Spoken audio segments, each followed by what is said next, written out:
എറണാകുളം പെരുമ്പടപ്പിൽ മോർച്ചറിയിൽ സൂക്ഷിച്ചിരുന്ന മൃതദേഹം മാറി സംസ്കരിച്ചു. പള്ളുരുത്തി സ്വദേശി പീറ്ററിന്റെ മൃതദേഹത്തിന് പകരം കുമ്പളങ്ങി സ്വദേശി ആന്റണിയുടെ മൃതദേഹമാണ് പള്ളുരുത്തി പള്ളിയിൽ സംസ്കരിച്ചത്. വിവരങ്ങളുമായി റാഫി കരീമാണ് കൊച്ചിയിൽ നിന്ന് ചേരുന്നത്. റാഫി, ഈ സംസ്കാരം വരെ ഈ മൃതദേഹം തിരിച്ചറിയപ്പെട്ടില്ല.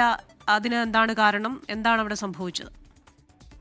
ക്രിസ്റ്റീന, തീർച്ചയായും പള്ളുരുത്തി സ്വദേശി പീറ്ററിന്റെ മൃതദേഹത്തിന് പകരമാണ് കുമ്പളങ്ങി സ്വദേശി ആന്റണി എന്ന ആളുടെ മൃതദേഹം മോർച്ചറിയിൽ നിന്ന് ജീവനക്കാർ നൽകി അത് സംസ്കരിച്ചത്. അതിന്റെ പ്രധാനപ്പെട്ട ഒരു കാരണം മറ്റ് ചടങ്ങുകളെല്ലാം പൂർത്തിയാക്കിയതിനു ശേഷമായിരുന്നു പീറ്ററിന്റെ മൃതദേഹം ആശുപത്രി മോർച്ചറിയിൽ സൂക്ഷിച്ചിരുന്നത്. ബന്ധുക്കൾ വിദേശത്തെത്താനുള്ള ഒരു കാത്തിരിപ്പായിരുന്നു.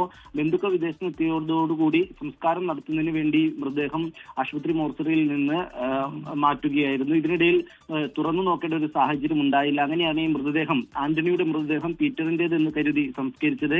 ഇതിന് പിന്നാലെ ഈ ആന്റണിയുടെ ബന്ധുക്കൾ എത്തി മൃതദേഹം മോർച്ചറിയിൽ നിന്ന് സംസ്കാര ചടങ്ങുകൾക്കായി വാങ്ങുന്നതിനിടെയാണ് തുറന്നു നോക്കുകയും അത് മൃതദേഹം മാറിപ്പോയിട്ടുണ്ട് എന്ന് മനസ്സിലാക്കുകയും ചെയ്തത്. തുടർന്ന് പോലീസിൽ വിവരം അറിയിക്കുകയായിരുന്നു. പോലീസ് ഇരു കൂട്ടരുടെയും ബന്ധുക്കളുമായും ഒപ്പം തന്നെ പുരോഹിതരുമായും സംസാരിച്ചതിന് ശേഷം ഈ പള്ളി സെമിത്തേരിയിൽ നിന്ന് പീറ്ററിന്റെ മൃതദേഹം, അതായത് പീറ്റർ എന്ന് കരുതി സംസ്കരിച്ച ആന്റണിയുടെ മൃതദേഹം പുറത്തെടുത്ത് പിന്നീട് പള്ളുരുത്തിയിൽ എത്തിച്ച് സംസ്കരിക്കുകയായിരുന്നു. എന്തായാലും ഈ സംഭവവുമായി ബന്ധപ്പെട്ട് ആശുപത്രി ജീവനക്കാർക്ക് സംഭവിച്ച തെറ്റാണ് ഇത്തരത്തിലൊരു മൃതദേഹം മാറി സംസ്കരിക്കാനുള്ള കാരണമെന്നാണ് മനസ്സിലാക്കാൻ കഴിയുന്നത്.